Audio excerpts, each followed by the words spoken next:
Welcome to the Miami-Dade Economic Advocacy Trust, our segment, podcast in the news. I'm really excited because I think I have two of the powerhouses that work within our organization here today. And we're going to be talking about a really neat subject around shaping the future of Black economic empowerment. Now, this is a 30-hour conversation, and this is the first 30 minutes, right? Because we know in so many ways that trying to figure out what that is an interesting topic in itself.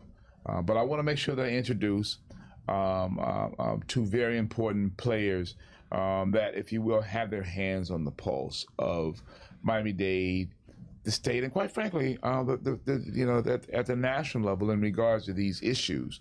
I have with me here today Mr. Edwin Miller, who's my housing chief for the Miami-Dade Economic Advocacy Trust. So all things housing, Ed is responsible for. Ed, good morning. Good morning. Good to see you, man. Thank you for coming. Good to be here. Thank you. I really appreciate Likewise. it. And then also too, I have a young superstar who has been setting the world on fire. And has always blessed us with his talent and his skill set. And he is my chief over everything youth. So his name is Dr. Marcus Bright, and he's the head of youth services for our organization. Marcus, good morning. Good morning. Thank you for convening this conversation and for your great leadership. Well, man, listen, first of all, I can't thank you enough. And again, the topic is shaping the future of Black economic empowerment. But here's something that I thought about. Because, we have been validating this one topic ever since I've been here, and both of you all have helped me to really shape this conversation, this dialogue around youth and economic empowerment, right? There have been a lot of discussions around, Miami-Dade Economic Advocacy Trust needs to be focused on economic development, and so why youth? Right? And I laugh because, when I was a kid growing up, my father was a strong military soldier of a man. He used to tell me, son, what did I tell you about thinking? Do what I tell you to do until you leave my house. And I realized that your ideas around economic development are shaped as a youth. Wouldn't you agree, Marcus? Absolutely. Absolutely. And that is the preparation for economic participation. If we don't lay the foundation, if we don't plant the seed, then we won't have a harvest. And so much of what we do in the youth services division is about planting the seed, making sure the seed is nurtured, watering that seed, and then harvesting it in a way that it has an opportunity to flourish and develop to its maximum capacity. And that's what we want for the youth of Miami-Dade County. Yeah, because I've always said that, that I'm tired and sick and tired, because as many of you know, I've always been involved in youth initiatives and I was one of the founders of the 100 Black Men, 30 something years ago. And I said, I'm sick and tired of giving children clothes and tennis shoes and toys as an organization. And so I said, man, that's a terrible thing to say. You run a youth organization. I said, no, I need for mom and dad to be gainfully employed so that they can provide that to them and the children can see the work that they've put in to give them that. But it starts with having a central place, the intellectual repository that will allow for that to grow, and it starts with home ownership. It's the basis of all wealth. So Ed, when you think about home ownership and economic development and economic empowerment, those two go together, I think. Absolutely. In fact, I love the initiatives that we have, especially with the RAP program. Mm-hmm. Not only are we fixing houses, but we're putting contractors who are from the targeted urban areas to work. And the latter is my real passion, making sure that those people get work and that those general contractors engage with other subcontractors and subcontractors to make sure that we just kind of help the economic wheel go round, if you will. Yeah, I mean, because, I think in our communities, man, I mean, none of this works, until mom and dad get a paycheck, right? Our schools only perform when our children are challenged, and children are challenged when they come from a healthy environment where, that the parents can make their ends meet on a daily basis. I mean, so when I think about it from that perspective, we should be doing all that we can do to support the children, and the best way to support the children is to support the parents. Best way to support the parents is to make sure that when they close the door of their home, that castle is well secured, and that they got a job to go to. Switching gears a little bit. Heard this the other day, and this came from, I want to say her name is Dr. Hale, and it was a long, long time ago. Marcus, I might even send it to you on Instagram this morning. It was funny because it said that the teachers are afraid of the principal. The principal is afraid of the superintendent. The superintendent is afraid of the school board. The school board is afraid of the parents. The parents are afraid of the children, and the children ain't afraid of nobody. And I said, I thought about that. I said, what does that mean? Well, it means that you got these children that aren't being supported in a way that they know that they're children, right? And in my mind, I think that comes from the aspect that they need to be in a healthy, nurturing environment, and that begins with parents that are crafting a living and are building a life, and they got a home to go to versus something that they're renting, and that they have no pride of ownership. Just not long ago, we've been doing events at some of the various high schools, and you're doing some stuff with youth services in regards to these tours. But these tours are centered around economic empowerment. So tell me about those. Yeah, we're endeavoring to build public-private partnerships that can both create opportunity for students when they graduate high school or graduate college, but then also prepare them to have the skill sets and competencies to make them competitive. This is a global city. You grew up in Miami, you're competing against the world. The world is coming here. And so we really have to accelerate the level of preparation and the infrastructures of opportunity that our school system has, that our community has, and we all just have to really elevate our game. This week, we are partnering, as an example, with Bank of America, with TD Bank, with Chase to try to develop banking and career pathways, but then also financial literacy at an early age so that they understand how to be a good steward of their resources, how to navigate this complex economic environment, and then how to put money aside and be able to make big purchases like houses, like cars, and likewise. And so we're looking for a double, triple, quadruple impact as much as we can and complement what schools already have in place. So when we come into schools now, we're looking to partner. If they already have a finance academy, if they already have a health sciences academy, if they have a law magnet program, we're looking to couple that with industry professionals in each of these, and then be intentional about creating career pathways that can really be a game changer and change the trajectory of students so that when they leave high school, they're both prepared if they want to go to college, but then they're also prepared with the economic skill sets to be competitive in this economy. Yeah, and I think that's important, right? Because, what they see is what they'll be. A lot of times, children don't know what the next step is because they haven't been exposed to it. Mm-hmm. And I think that's what breaks my heart because, they don't know because they have no idea that this exists, right?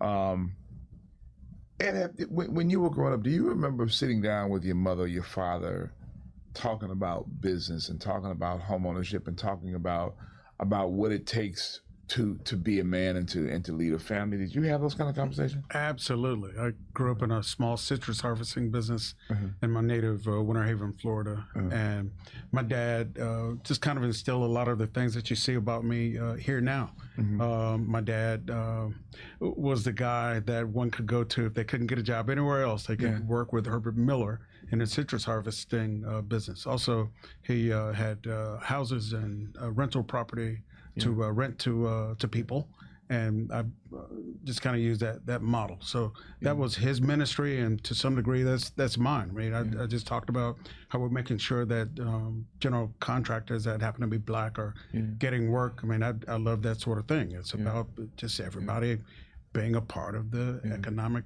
equation. You know, what do you? I mean, what do you think the percentage of black homeownership in Miami is? What do you think it is? You know, because and the reason that I mention it is because, you know, when I think about these inner city schools, right, and what their enrollment looks like, sometimes I've seen in other cities where you can draw a direct correlation between academic success and homeownership. Right? In other words, if a kid comes from a stable home that's owned, chances are he does better academically. Have we even looked at something like that at all, Marcus? Do we? Well, I think that it's important to acknowledge that in many cases, as black people in America, we are beginning the wealth race 50 yards behind in a 100-yard race. Yeah. And it's, you know, my parents did an outstanding job of raising me from a value standpoint. And I'm incredibly grateful for everything they did, but I'm the first generation in my family not to pick cotton. There was no intergenerational wealth transfer. Okay, wait a minute now. You 40 yet? I'm 41. Okay. I'm 41. My mom was born in 1954. So for those of y'all listening, I think this brother just said something that isn't lost on me. Yeah. Because when I drive from Miami, Florida to Augusta, Georgia, and I go down the back road sometimes to avoid the major highways, I see cotton fields. Yeah. And nobody in my family living that I know picked cotton. Yeah. So here you are, Dr. Marcus Bright. Yeah. And you're the first generation to not pick cotton.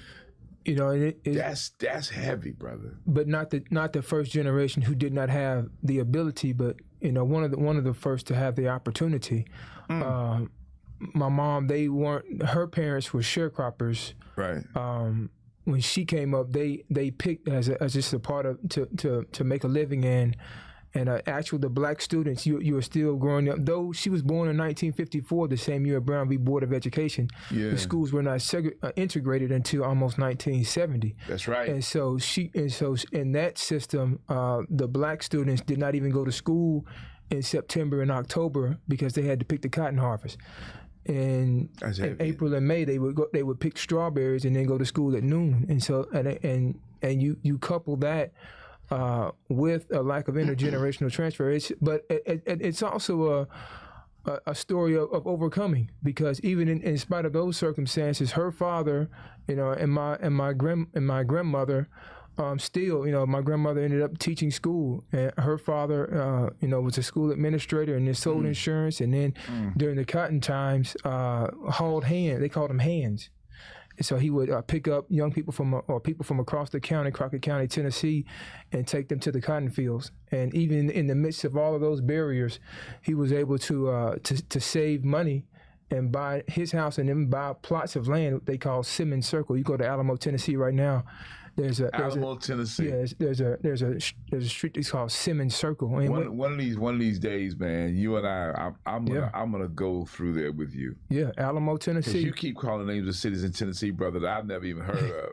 And that blows my mind. I'm a country boy from Augusta, Georgia, but every time you and I talk, I'm like, where in the world is that? Yeah, rural West Tennessee. And right. You know, the genius part of it was that he was able to sell those plots of land and finance all all of his children actually go to college. So they went to, my aunts went to Tennessee State University, UT Martin. My mom went to the University of Tennessee at Knoxville. But it's because of the sacrifice, the vision of Burnell Simmons and Lula Mae Simmons and those that came before us. Somebody had to make a sacrifice, though. Somebody had to make the sacrifice, and somebody had to have the vision to believe that even in the midst of those kind of barriers that they could still overcome. That's why I'm so passionate about education, because it was education that paved the way to a better way of life for us. And so that there is a path to home ownership, but we do have to acknowledge that we are starting behind in many cases, because in many cases we don't have the intergenerational wealth transfers. They were blocked because of decades or generations of economic exclusion, of redlining, of employment discrimination. And so when it comes time for my generation to buy a house, I'm having to buy based on my own income versus competing where you're competing against wealth that has been passed down, that has been funneled down to the existing generation. That's why history matters, and the history of discrimination in this country matters, and we still feel the consequences right now. You know, we really do, and it's funny you say that, because, you know, I tell folk all the time, I said, look, you don't have to start at the top of the food market in regards to a home, but you got to get started so that you can build a nest egg, right? You buy your first house at $150,000, you sell it at $200,000, you know, and then you buy your second one, you know, at $250,000, and you take that $50,000 and you put it down on something so that when the time comes, you know, you've got a nest egg. Because, you know, when you're competing against someone who has had, as you say, a 50-year head start, right? Or what did you say? A 50-yard head start. 50-yard head start in a 100-yard race. Right. Then the bottom line is you're starting from behind. So you realize that when you're going to get that home in that neighborhood that you really, really want, and you got $50,000 and someone says, I'm gonna pay cash for it, then you realize that transfer intergenerational wealth, you just lost that race, because someone has great-great-grandparents all put up $10,000, you know. And I've been at a wedding of a very dear white friend of mine, and, you know, and I watched all of them bring this boy a check, right? And the parents had paid for the wedding, but then the guest, his family members, paid for his house. And that doesn't happen in the Black community, right? Because we don't have, if you will, generations before us that have achieved that level of financial success. So, you know, someone, as you said, had to make the sacrifice. And when you think about the fact that we've got children and they deserve to be raised in a safe, beautiful community, it takes that, right? I mean, so Ed, you know, we talked about our programs, but we haven't yet discussed the products that we have relative to residential development. So tell me just for a minute, kind of what the housing department is up to these days. Certainly. Actually, I'm quite proud of what we've been able to achieve with the new initiatives that we have, to include the Rehabilitation Assistance Program, RAP. We've dispersed $5.2 million over the last 2 years, helping rehab homes. And again, in my opinion, most important is the fact that we dispersed $5.2 million primarily to Black contractors to rehab those homes.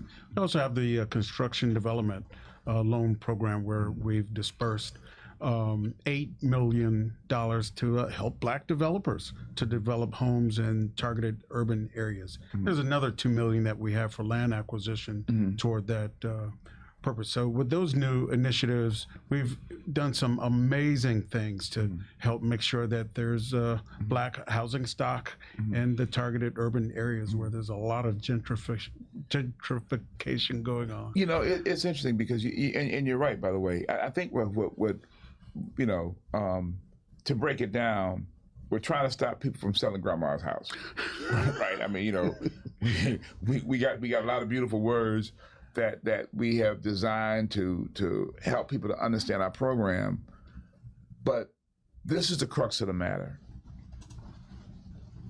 If our community is going to have Black representation, then the folk that vote need to be in that number. The only way that happens is that the communities that today, Liberty City, Little Haiti, Browns Sub, Alapata, Miami Gardens, Goulds, Perrine, all those other areas, the only way this happens is that the people that go to the polls, to those neighborhood voting districts, need to have a particular interest. They need to have a cultural understanding around why it's important that those communities remain Black or have a high level of sensitivity to the majority of the residents. Well, those folk need to be homeowners. Yes. They do, right? I mean, we can cut to the chase. You can say, because at the end of the day, we're talking about how we improve the conditions of our communities. Well, I tell folk all the time, I say, I watch people throw cups out of the window, but when you drive through my neighborhood, because all the houses are owned, there's not a cup at all in the street. Streets are clean. And if someone does drop something out in the morning when I get up, if it's in front of my door or my neighbor's door, or even if I'm driving down my neighborhood street, I will pick it up.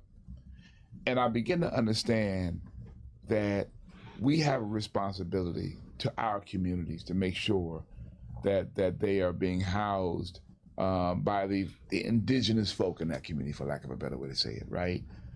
There's real value in understanding that my dream is for a little child to walk out of his front door and go to his neighborhood school and to be taught by people who culturally understand who he is and what they want him to become. The only way for that to happen, if you will, is that those of us that have the power, Marcus, you and I, and the folk at MD, to make sure that those communities are safe, that they are habitable, that they are in great shape, and that the people that push the issues to help to make sure that they get clean streets, garbage collection on time, and safety is being properly monitored, is for the commissioner to look like the residents. And I think that is our role. I mean, we can call it a lot of things, but I think we are the protectors of the realm, right? And our realm is our neighborhood, And so when I begin to understand that there's a direct correlation between it, and by the way, we've got to accept this fact, and Marcus, and this fact is that there is real growth on the economic side of America. Mm-hmm. That the house today costs more than a house of yesterday. The job you had 20 years ago cannot help you to afford the home you want to buy tomorrow. So if we know that we can do more than read the tea leaves, if we now know that these jobs are technical in nature, that we must make sure that our children have the technical skills to be able to accept that job, which means, and Marcus has broken this down better than anybody else, and he's had me, I have drank the Kool-Aid that his brother has sent my way. They must have good math skills, right? So Marcus, for a minute, talk about that initiative that you're up to now, and the Moses Project, and why it's important for these kids to be inclined mathematically. Well, we have had a focus on tech and STEM career pathways because STEM jobs on average pay a higher median than jobs in other sectors, and we're underrepresented in those roles. And if you go down the pipeline, a lot of that underrepresentation ties back to a lack of math competency. In terms, if you're going to major in STEM when you get to college, you have to have a certain level of math competency that many of our students simply don't have, because they may have checked out of math in Algebra 1 or Algebra 2, because they may not there may not be the social incentives, the economic incentives to motivate students in the same way that they may be motivated to achieve on the football field. Mm-hmm. And so we are trying to start early in middle school or even earlier in math to try to incentivize as much as we can and create a culture of achievement, of math achievement, For example, we had the Math Matters rally at Northwestern where we awarded top math students at Holmes Elementary School and Miami Northwestern Senior High School. And many of them, it was the first time that they've ever been acknowledged for math achievement.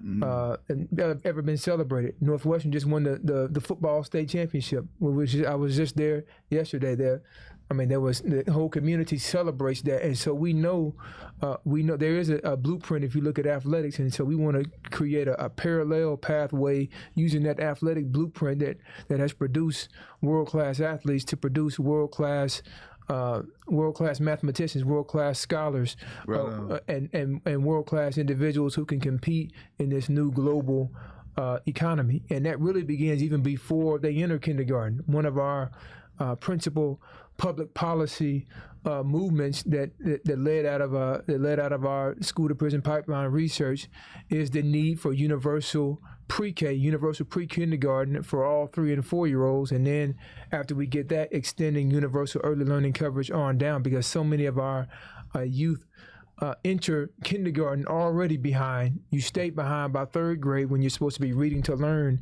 and studies show that if you're not reading fluently by 3rd grade, you're 5 times more likely to drop out of high school. High school dropouts are significantly more likely to be incarcerated, and we continue to feed the school to prison pipeline. And so we think that it is necessary that we have universal pre-kindergarten for all 4-year-olds in the state of Florida. They have it in New York City. They have it in New Jersey. They have it in California. And in California and New Jersey, a significant number of 3-year-olds also have it. It's a 2-generational workforce issue. We're preparing the next generation, and then we're also allowing this current generation of predominantly mothers to enter back into the workforce. Because there's a child care affordability crisis, just like there's a housing crisis. And no one has felt the housing crisis more in America than us in Miami-Dade County. We're at the epicenter of the housing crisis. It's the most unaffordable housing market in the country in terms of what houses cost and what people are making. And so I think it's an imperative. And that's why we're hosting on January 15th, 2025 at 6 p.m. at Ebenezer United Methodist Church, the 2nd annual Keeping the Dream Alive Forum. This year's theme is Why We Can't Wait, the Child Care and Early Learning Imperative. We can't wait. We can't wait. Yeah. Again, as I mentioned, we compete globally. Yep. And so if you in other states, they're starting their formal education system at 3 and 4 years old. You have a 2-year head start in terms of professionalized learning for the masses of folk. We're 2 years behind in the educational race that is getting even more competitive, and an economy that's getting even more competitive. And we have to be able to run faster and accelerate our level of preparation so that we can excel in this economy. Yeah, you said a lot, man. I mean, I'm always concerned that we as adults, we have a responsibility to get these children ready. Yeah. And sometimes we drop it off to other folk saying, well, let's just work on it. Y'all, we gonna work on it. And it's okay if Bobby's not doing well in math. Well, it's not okay that Bobby's not doing well in math, right? We get caught up in he works hard versus saying that we need to give him the technical skills to do well in math. Math is only hard because we've said it is, right? And instead of us understanding that we should focus on what the new skill set trainings ought to be, we've just decided to just say, well, math is hard, And so we do miss out because I'm telling you, man, like you said, it costs a lot. So there's a big brain drain that takes place in Miami, Florida, where folk are leaving here. But the problem is that the folk that are coming don't look like the folk that are leaving, and then we're concerned about how we take our community and make sure that it stays less gentrified, I guess is the right way to say it. So yeah, I do. I'm glad that we have our housing program. I'm excited about the fact that we're helping mom and dad to get a job. But Ed, you and I have been talking a little bit about kind of what's next for housing? Where are we going? What's our next steps? What do we do to ensure that this economic empowerment thing kind of gets to the next level? What are we up to? Thanks for asking. Actually, we're going to focus toward development, making sure that we achieve self-sufficiency. We need other streams of income. And we just believe that development is that stream of income in this county, where a lot of huge developments will happen in South Dade, way out west. Geez, Little Haiti, if you Google the skyline of Little Haiti, you'll see something amazing. So we're looking forward to making sure that blacks are tapped into those developments, and that we generate the revenue to help this agency so that we can do a better job of helping the whole community.